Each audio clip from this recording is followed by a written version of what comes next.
Good evening, I'm Ian Hannamansing. Tonight, Canada cracks down on trips abroad. What we're trying very hard to do here is eliminate all discretionary, non-essential travel. What awaits your return if you vacation outside Canada? We know that vaccine supply chains are unpredictable.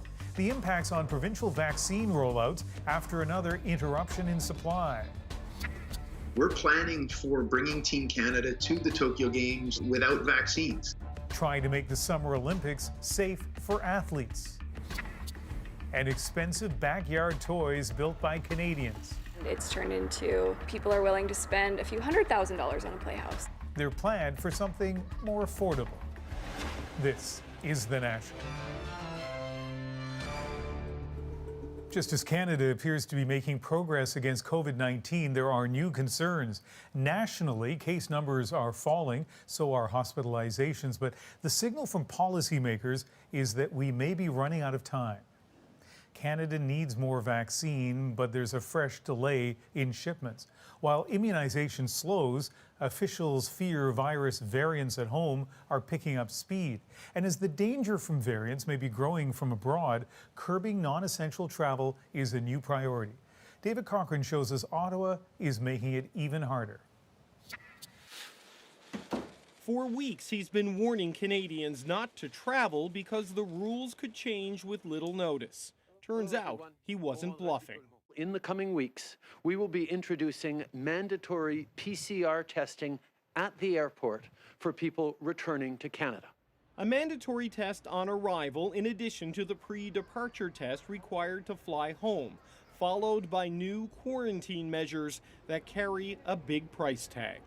Travelers will then have to wait for up to 3 days at an approved hotel for their test results at their own expense, which is expected to be more than $2,000. It's a COVID all-inclusive, a bundle of inconvenience and deterrence stacked on top of existing restrictions, designed to keep people home in the cold Canadian winter. What we're trying very hard to do here is eliminate all discretionary, non-essential travel.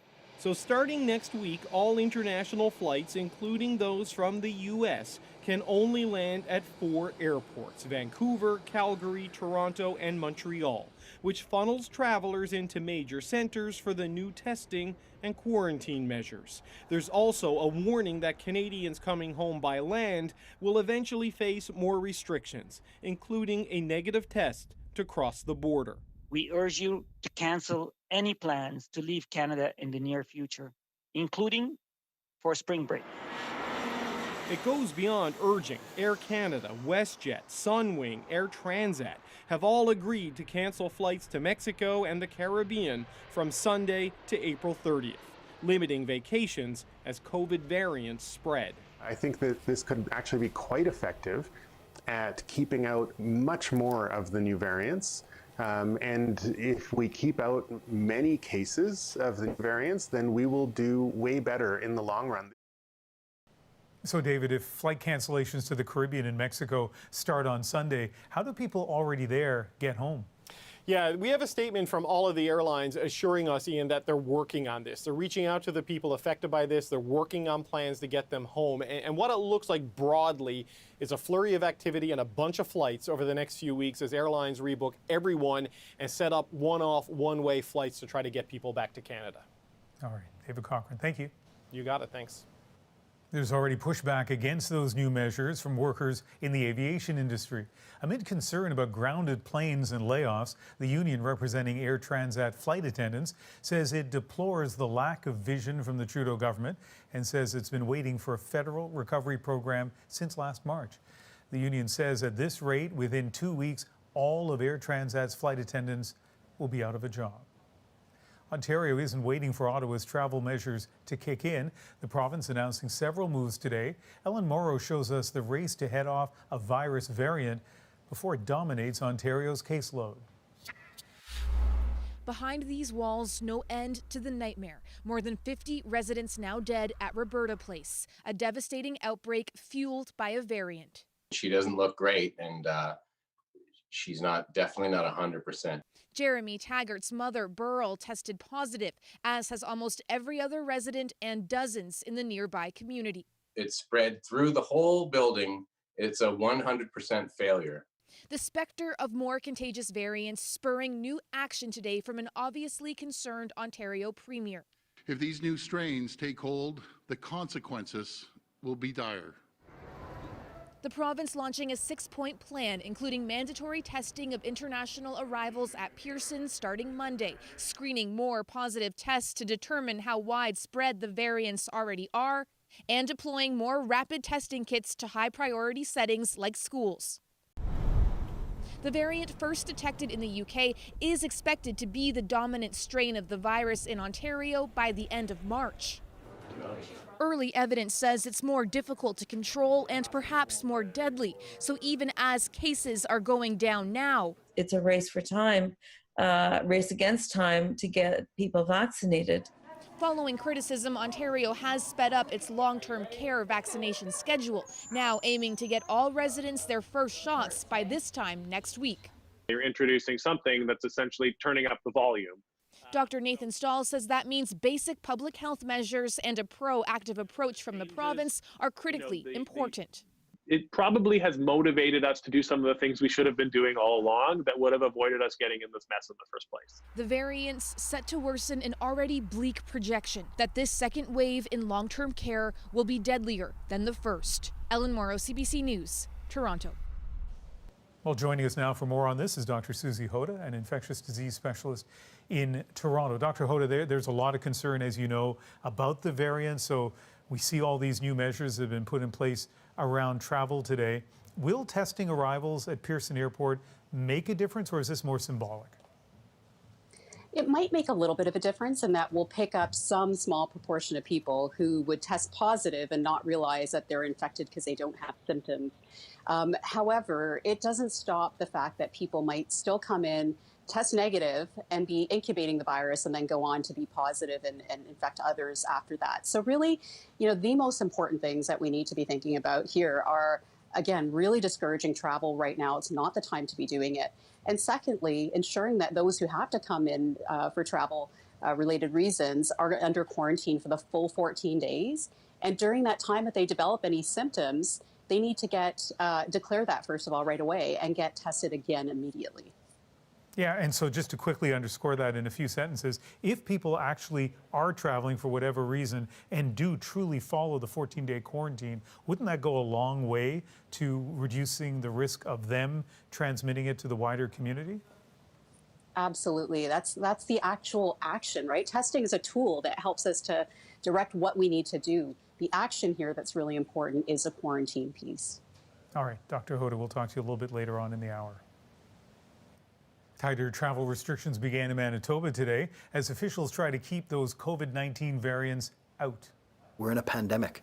This isn't a time for non-essential travel. Right now, we need to focus on keeping these numbers down, preventing the importation of the virus and certainly the variants of concern, and then we can start focusing on getting things started again. Manitoba reported 157 new cases today, with more than half coming from the Northern Health Region. The new rules require anyone entering the province for non-essential reasons to isolate for 2 weeks.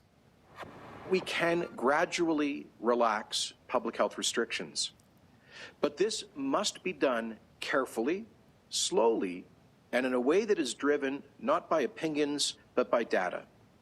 Alberta announced it will loosen some of its restrictions on a day the province saw 543 new cases.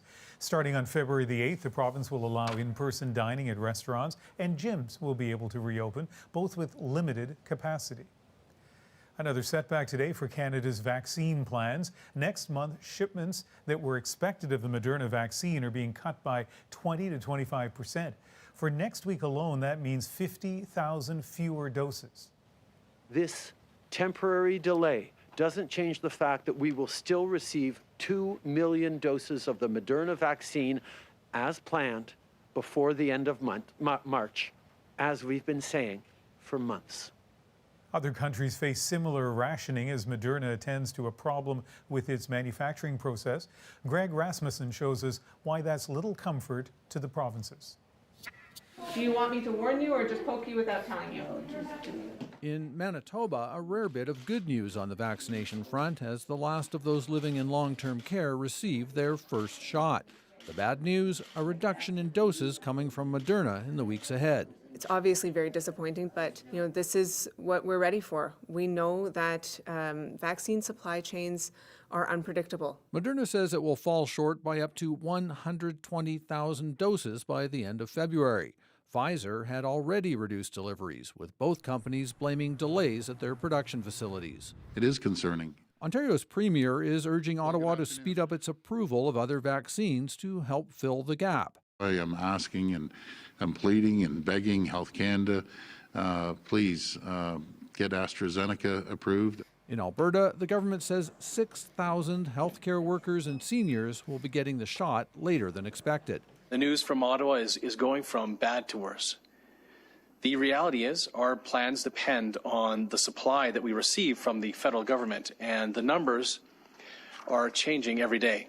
In BC, available supplies will continue to target those most vulnerable. We are working with what we have available to best address those most at risk and those hotspots and outbreaks that are happening in communities. Also vaccinate as many people as you can. The failure to deliver as promised is raising serious questions about the companies involved. I don't know if we can trust what they say. We will send in 1 month or 3 weeks, and we don't know. Definitely we need more vaccines from different suppliers. There's not a lot of people that like needles.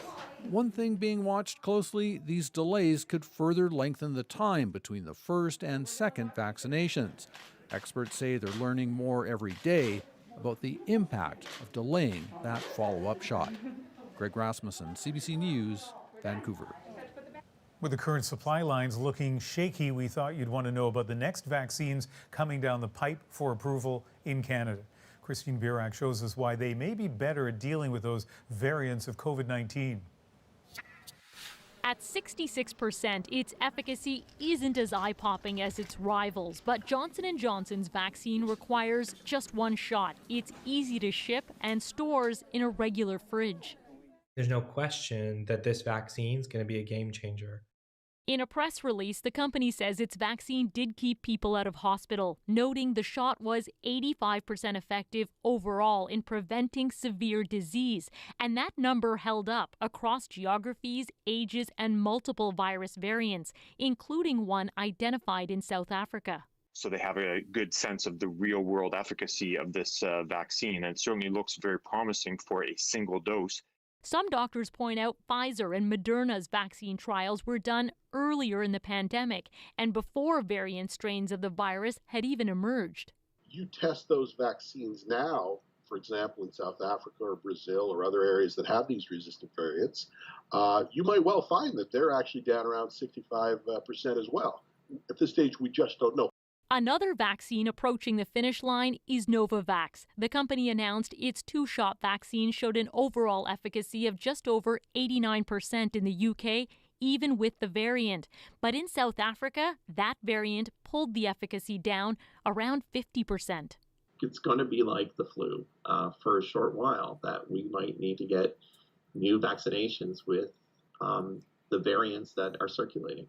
Canada's top doctor says initial approvals for Novavax or Johnson & Johnson's vaccine will take time. Like all vaccines, we have to actually get that data reviewed. As tensions grow over vaccine shortages, today the European Union approved Oxford AstraZeneca's vaccine. Health Canada says it's currently completing its data review and expects to make a decision on AstraZeneca in the coming days. Christine Birak, CBC News, Toronto. Another blow today for an iconic Canadian retailer. Hudson's Bay is permanently laying off more than 600 workers across the country amid ongoing COVID restrictions. A spokesperson for the company says lockdowns have kept nearly half of its department stores closed. The layoffs represent less than 5% of the company's total workforce. It's been another wild day in the battle between a group of amateur investors and hedge fund managers. Video game retailer GameStop's stock rose 70% as some platforms halted trading. Shares of GameStop skyrocketed this week after online traders banded together to boost the company. That's a move that cost short sellers betting against GameStop billions. Today, the U.S. Securities and Exchange Commission said it was closely monitoring the extreme price volatility. 2 Canada Post workers in Saskatchewan are speaking out about a temporary suspension from work. It's all over their refusal to deliver copies of the Epoch Times. Katie Nicholson looks into it. Ramiro Sepulveda normally delivers everything he's supposed to, but not this time. I went straight to a supervisor. I said, that Epoch Times, I'm not delivering it. It goes against everything I believe in. Sepulveda and a co-worker objected to the paper in part because of its past insinuations about the origins of the coronavirus, which it calls the Chinese Communist Party virus. I'm not for censorship. I'm not against freedom of speech. What my thing is there is no disclaimer stating that this was theory. Sepulveda and his co-worker were temporarily suspended for refusing to deliver the sample edition of the paper. Canada Post says it is obligated to deliver any mail that is properly prepared and paid for, but if material is deemed illegal, obscene, or fraudulent, it could be considered non-mailable matter. Last spring, some postal workers in Toronto objected to delivering a different sample edition of the paper. A review found it didn't meet the criteria of non-mailable matter. This Mississauga resident was so upset when the paper arrived in her mail, she wrote her MP. I think it's important for politicians to really take a look at this and just say, is this what we want a Crown Corporation to be delivering? Others think banning the mail out goes too far. I think it's kind of immature or nanny state-ish, like that they wanted to be protected. For its part, the Epoch Times says, we believe readers are wise enough to judge for themselves whether we are reporting truthfully, and that if Canada Post were to block us, that would be the government censoring an independent media outlet. The minister responsible for Canada Post is looking into the matter. In the meantime, Canada Post is telling those who complain if they don't want to receive it, all they have to do is opt out of ad mail altogether. Katie Nicholson, CBC News, Toronto. Meng Wanzhou has lost her bid to have her bail conditions loosened while she awaits a ruling on extradition to the United States. The Huawei executive applied to go outside beyond her curfew and without security. A judge said the current restrictions are the minimum required to ensure she doesn't flee the country. We're in the middle of a deadly spike of gang violence in the Vancouver area, 6 shootings in less than 2 months, and among the victims, a 14-year-old boy. The CBC's Briar Stewart looks at what's happening and how one former gang member is trying to help. It was another early morning murder investigation right in the middle of a residential neighborhood. Security video taken by a neighbor showed a truck drive through Tuesday night. Then moments later, this. This has all the hallmarks of a targeted hit. It was the 6th murder since Christmas that police believe has been connected to gang violence. This shouldn't be going on. You know, there's lots of families that live in that building behind there, you know. It's amazing something else didn't happen, right? Police say all of the victims were known to them, including DeKel Willis, just 14 years old, gunned down while getting out of a cab. It's absolutely disturbing. Detective Cal Dusange works in financial crimes now, but spent years investigating gangs. He believes part of what's fueling the current surge of violence is the murder of a high-profile gang member back on January 6th. There will always be power vacuums and imbalances with respect to a lot of these gangs that are fighting each other for territory and for power. At the end of the day, the entire game is about money. And so they get drawn into this lifestyle. Which is why Dusange launched a foundation to help keep kids out of gangs. One of the volunteers, Shane Knox. It's my turn to give back as I created so much chaos. That's him when he was part of the United Nations gang, a notorious group that trades in drugs and guns. He was drawn in because he was looking to belong. The only solution really, just give these gangsters, throw the books at them, show up to their families and stuff like that. And, you know, their family would have more of an influence and to be able to talk to them. Knox, who went to jail for trafficking, said it was only after he was released that he was able to make a clean break from that lifestyle. A decade on, he works in the trades and has found a new purpose with a new family. Briar Stewart, CBC News, Vancouver. Today marks 4 years since an armed man murdered Muslim men as they concluded their evening prayers. Yesterday, the government made January 29th a national day of remembrance of the Quebec City mosque attack and action against Islamophobia.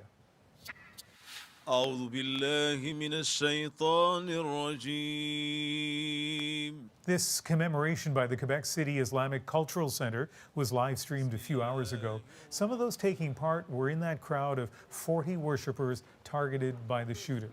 Earlier, a memorial service was held for the 6 men he murdered. We will always remember that this wasn't a random act of violence, that this was an act of targeted terrorist violence against 6 Muslim men. The community will live with that for the rest of their lives.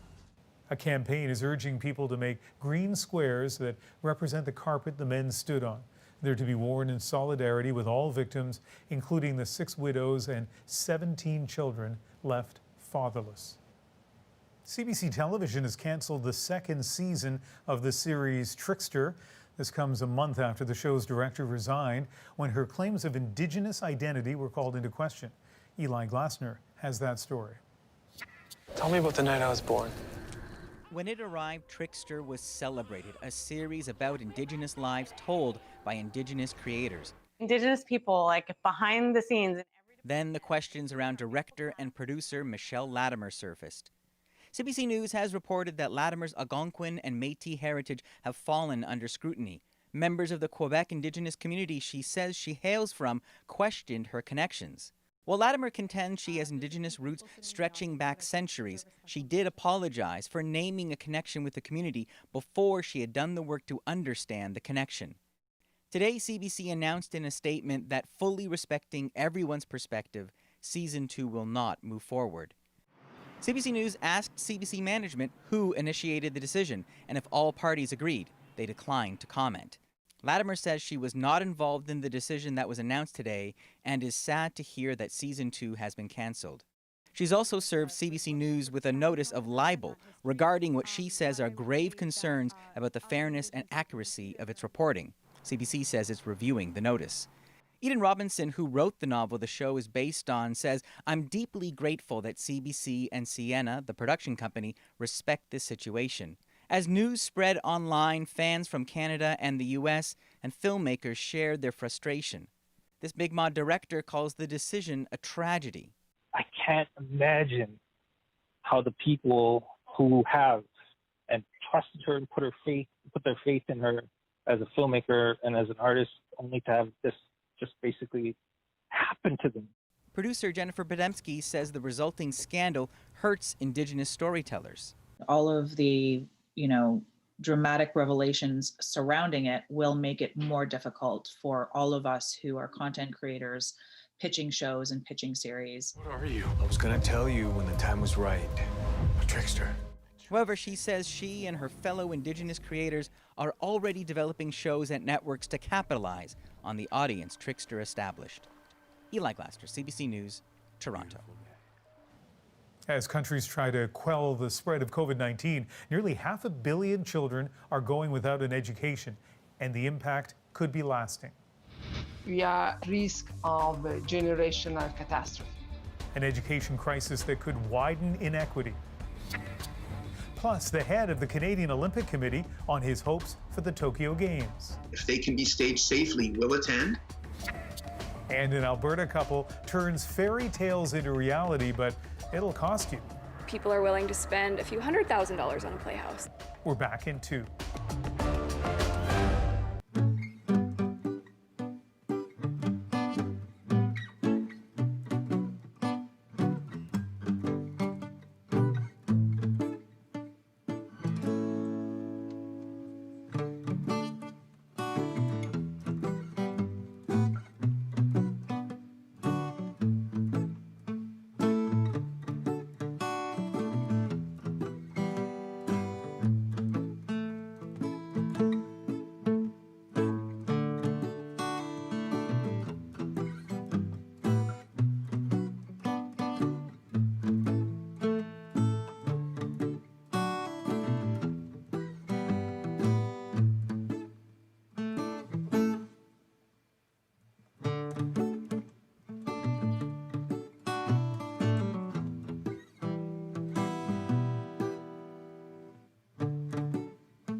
Europe is tightening controls on COVID vaccines produced there, including what gets shipped to other countries. It's not clear whether that will have an impact on Canada.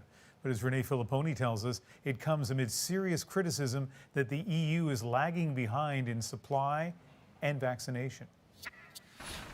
Rolling through the French countryside, vaccines are coming to the elderly.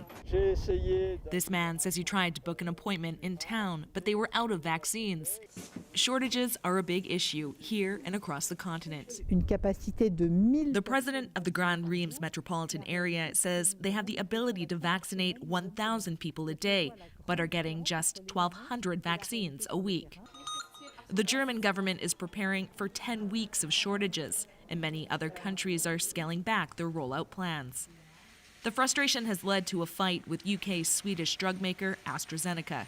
The company says it can't fulfill its EU order right now because of manufacturing problems.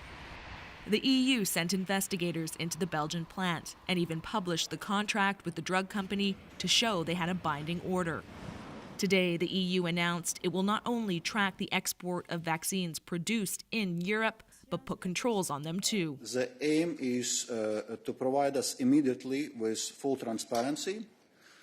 Transparency that until now has been lacking. The EU had not been prepared institutionally. This economist says the blame lies with Europe, and that while the UK and US signed major contracts early, it waited. Some countries in Europe didn't want to take the risk and didn't understand that not taking the risk would even be riskier because it prolongs the pandemic and increases the deaths in Europe. At a hospital in Madrid, the remaining vaccine doses are given to staff in need of a second shot. The shortage is so serious here, they have stopped vaccinating new people. No one is getting a first dose. It's a major blow, says the doctor in charge, who says many of the staff are now left at the mercy of the pandemic, unsure when the vaccines will bring any relief. Renee Filipponi, CBC News, London.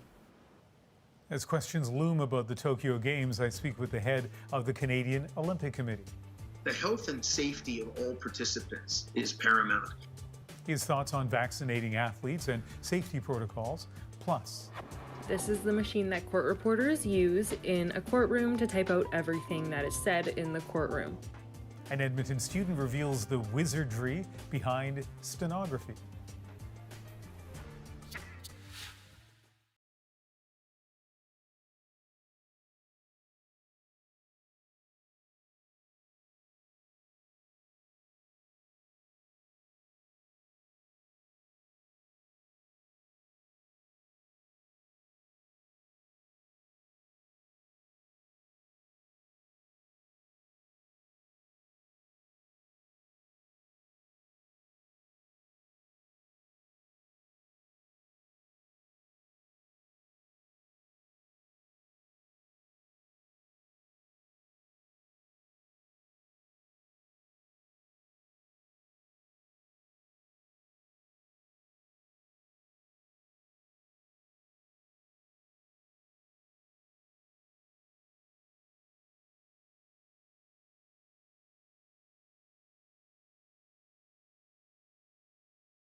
For almost a year, athletes have put their Olympic dreams on hold because of the global pandemic. They've had to adapt and find new ways to train. This is how I'm training for Tokyo in quarantine. Hoping the 2021 Olympics will take place. But now, with less than 6 months to go, uncertainty is growing. There have been rumors the Games will be canceled as global cases surge and new variants raise concerns. It's left some wondering whether vaccines can save the Games if athletes jump the line. I don't think it's a realistic scenario to have an Olympics without a vaccine. This week, the IOC repeated there is no plan B. We are not speculating of whether the Games are taking place. We are working on how the Games will take place. Some of those answers are set to be unveiled next week, but for a look at how it might affect Canadian athletes, I spoke with David Shoemaker, the CEO of the Canadian Olympic Committee, earlier today. David Shoemaker, thank you very much for joining us. Thank you, Ian. It's a pleasure to be here. I know the plan as of today is for the Tokyo Games to go ahead this summer and for Canada to take part. But on a scale of 1 to 10, how certain are you that that's going to happen?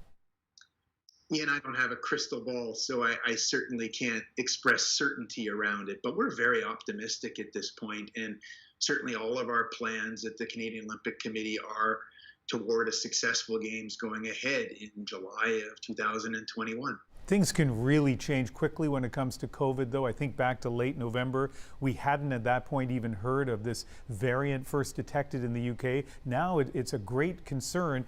Do things like that uncertainty worry you?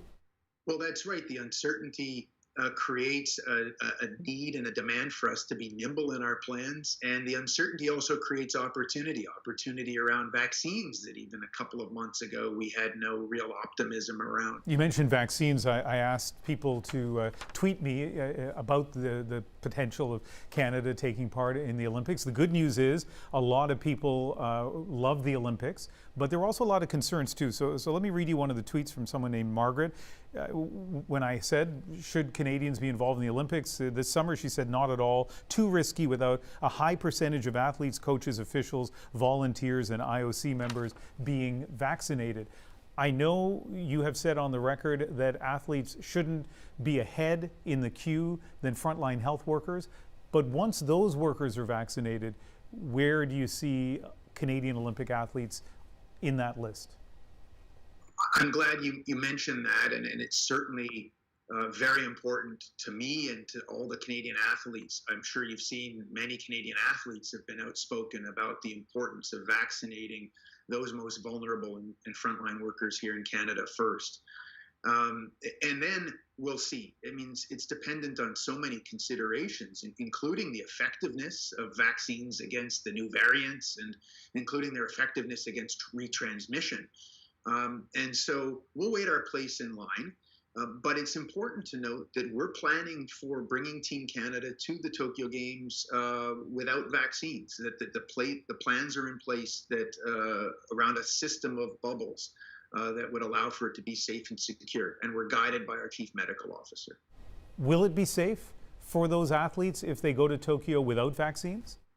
We have a very high degree of confidence in the Tokyo organizers, in the IOC, in the medical experts, that countermeasures are being put in place to keep not just the participants in the Games, but the people in Japan and in Tokyo more closely safe in the strong event and strong likelihood that the Games will go ahead.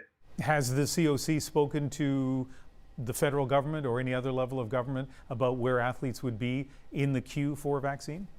Well, we've spoken to the government and relayed the IOC's desire for us to have our team vaccinated prior to going to Tokyo, and they've recognized that we've got a need. Certainly, when athletes and all Canadians were to travel internationally under these circumstances, a vaccine would be preferable. But so you'd be below frontline health workers. Where do you think the athletes are going to be in that queue? It's so hard. It's so hard to speculate at this point, but for sure, those most vulnerable the frontline workers have to come first, and then we'll see. But it will depend on so much, including what's available and how quickly provinces have been able to vaccinate Canadians. There's an emerging issue that I see people talking about, which is fairness and equity when it comes to access to vaccines, and that it may not end up being fair, that certain athletes from certain countries may get priority and others might not. So I wonder about Canada's role there in terms of moral leadership, of going to a games where there might be that kind of built-in inequity when it comes to access to vaccines. Well, the fairness questions that we're confronted with at the very moment relate to the qualifying for the Olympic Games, and training, frankly, around the world, that there are certain countries that have been full-scale training and qualifying, and there are others that are not able to. And so we're focused on the here and now as it relates to how do we get Canadian athletes to be able to compete fairly under those circumstances. One last thing, is there a red line? Is there something that if we cross that line, Canada will not be going to Tokyo? There's certainly no red line that we've identified, but the health and safety of all participants is paramount. And we'll be guided by the Chief Medical Officer of the Canadian Olympic Committee and public health officials here in Canada in how we make those determinations. David Shoemaker, really nice talking to you. Thank you. Thank you, Ian. Coming up, Ontario is planning to expand rapid tests to schools. Could it be the solution to get kids back in the classroom? We get some insight from our doctor. Plus, an Alberta couple is building fantastical homes for the rich and famous.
Welcome back. For almost a year now, millions of children around the world have had little or no in-person education.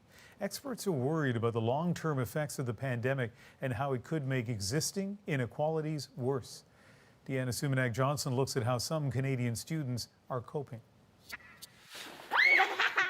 Monica Bellier takes her kids outside to offset all the time they're spending online for school. But how much learning is happening isn't clear. There's a lot of setting up the tech, right? There's a lot of walking them through like, oh, well, you know, try this or try that to get back online or get back into the worksheets. So because of that, I mean, I just don't see how it's possible that they're following the same curriculum. According to a new UN report, pandemic school closures have resulted in a loss of, on average, 2/3 of a school year worldwide. We are at risk of a generational catastrophe. And the global shift to remote learning has not served everyone equally in the world. Over 450 million students have been unable to access education. Even wealthy countries like Canada haven't been spared. This is a global crisis which is affecting children more disadvantaged because of their background, family background. Sam Teckley is a professor and an education advocate for the Toronto neighborhood Jane and Finch, where he grew up.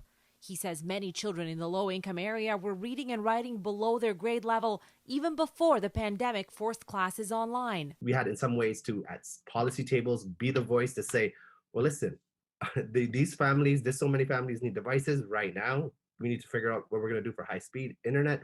And then also we're thinking about families that have shift work, that immediately don't have access to immediate childcare. Teckley would like to see the provincial government even the playing field for such communities in pandemic times or not. And UNESCO is urging governments, including in Canada, to make educational recovery a priority to help kids catch up so their learning loss doesn't impact the communities and economies that will one day depend on them. Deanna Sumanak-Johnson, CBC News, Toronto. And the Ontario government hopes an increased use of rapid COVID tests will make it easier to get kids back inside classrooms. The Premier announcing the plan today, but there was no clear timeline. To the parents out there, you know, I hear you loud and clear. They're stressed. Premier Ford said that along with deployment to schools, rapid tests will also be used in other high priority settings, including long-term care and retirement homes and essential workplaces.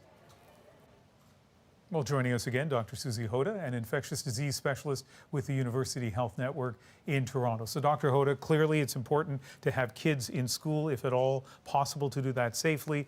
And secondly, rapid testing, at least in Ontario, seems to be the key to that. But when we hear that term rapid testing, what does it mean?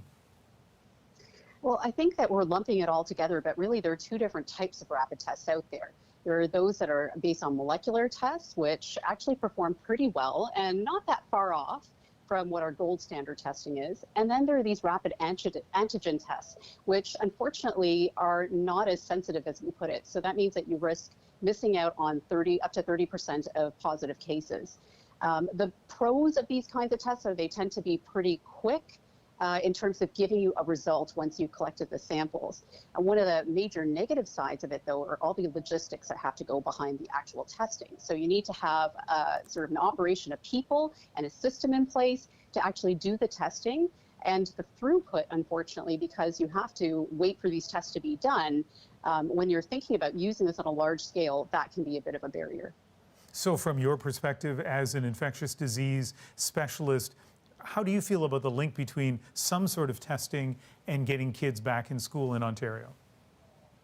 Well, there are two parts here, getting back into school and keeping the kids in school. So getting back to school, I actually think that the most important thing is controlling community transmission and making sure infection control in schools is optimized.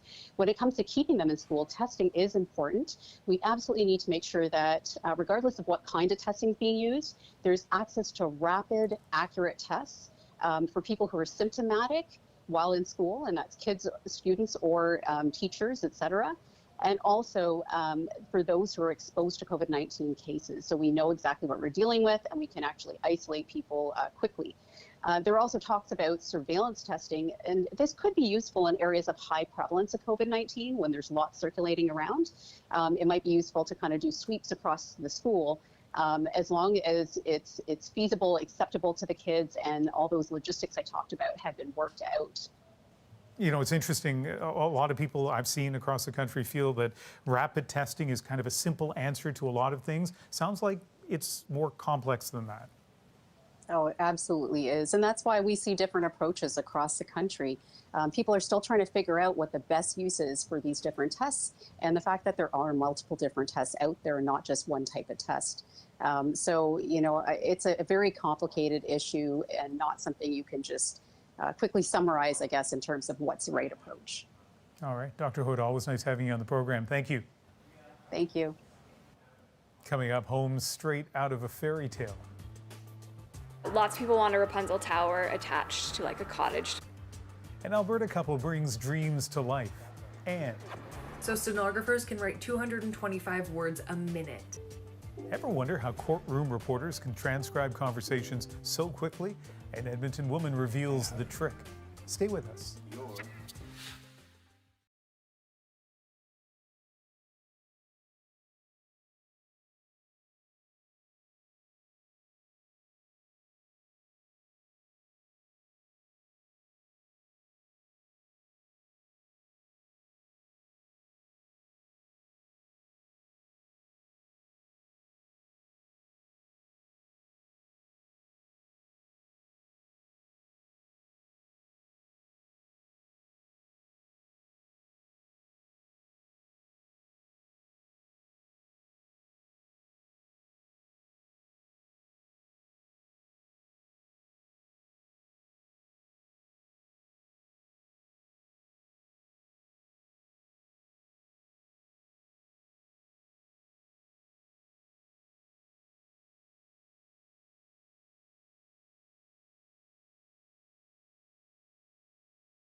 Welcome back. COVID-19 has forced some Canadian families to give up their dream vacations over the past year. But an Alberta company already specializing in a unique form of luxury fantasy escape hopes to bring a little family magic back this summer at a less luxurious price. Kyle Bax explains. When NBA superstar Steph Curry wanted to buy a playhouse for his daughters, he turned to Alberta. Check out your playhouse! The Princess Pony-themed playhouse he had made is the creation of Tyson and Audie Levitt. They're not little playhouses, they're pretty good size. The couple has found success with the rich and famous, with buyers as far away as China. We kind of thought we might be able to convince people to spend $5,000 or $10,000 on a playhouse, and it's turned into people are willing to spend a few $100,000 on a playhouse. Each creation is built by hand here at a rural workshop in southern Alberta, with features only limited by a customer's imagination. Each its own theme: Neverland, a world of wizards, or inside a giant blueberry. Now the luxury playhouse builder is launching a new venture, opening a resort in the province, a little magical kingdom filled with playhouse-type cottages. The resort to us is our way of bringing in families that are more like our own, that can afford to go stay at a resort but can't necessarily put a whole playhouse in their backyard. The resort is the latest chapter in the business's Cinderella story. Tyson Levitt started with a landscaping company and only built his first playhouse out of boredom. Even as his own creations went international, the family kept their operations local. Now with their resort set to open in the spring, timing seems likely on their side. After a rough 2020 for many, who wouldn't want to escape reality, to live in a fairy tale, even just for a night? Rapunzel's tower, or Halfling house, or castles, right? We're going to have a real nice mix in the resort. The Levitts hope their Alberta resorts will be the first of many across the continent. A dream built one cottage at a time, turning their own fantasy into reality. Kyle Bax, CBC News, near Lethbridge, Alberta. Next on The National, a lesson in stenography. Stenographers push down multiple keys at the same time to spell one word with each stroke. How this old-fashioned craft got a modern-day spin. Next, in our moment.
Isabel Lumsden is giving a bit of a popularity boost to writing shorthand. She's in school to be a stenographer, and the machine she types on has people captivated.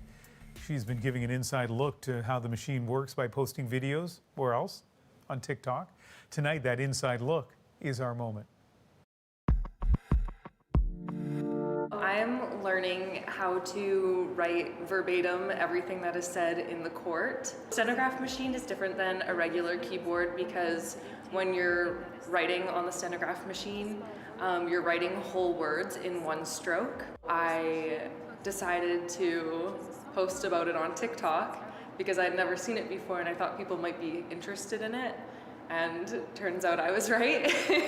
I decided I would make some videos and maybe kind of bring it into the forefront of people's minds, and then it kind of blew up from there. Stenographers push down multiple keys at the same time to spell one word with each stroke. They just think it's absolute bonkers.